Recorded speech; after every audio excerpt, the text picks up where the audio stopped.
বিশ্ব দুগ্ধ দিবসের রজত জয়ন্তী পালন হতে চলেছে এই বছর। বিশ্ব দুগ্ধ দিবস বৈশ্বিক খাদ্য হিসেবে দুধের গুরুত্ব তুলে ধরার লক্ষ্যে জাতিসংঘের অঙ্গ সংগঠন খাদ্য ও কৃষি সংস্থা ঘোষিত একটি আন্তর্জাতিক দিবস। 2001 সাল থেকে প্রতি বছর 1 জুন দিবসটি পালিত হয়। ডেয়ারি খাতের কার্যক্রম বৃদ্ধির সুযোগ সৃষ্টি করার লক্ষ্য নিয়ে দিনটি উদযাপিত হয়।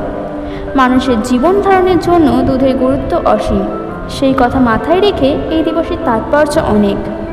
খাদ্য ও কৃষি সংস্থার সর্বপ্রথম 2001 সালে বিশ্ব দুগ্ধ দিবস উদযাপনের জন্য 1 জুনকে নির্ধারণ করে। বিশ্বের বিভিন্ন দেশে বছরের এই সময় দুগ্ধ দিবস উদযাপিত হয়।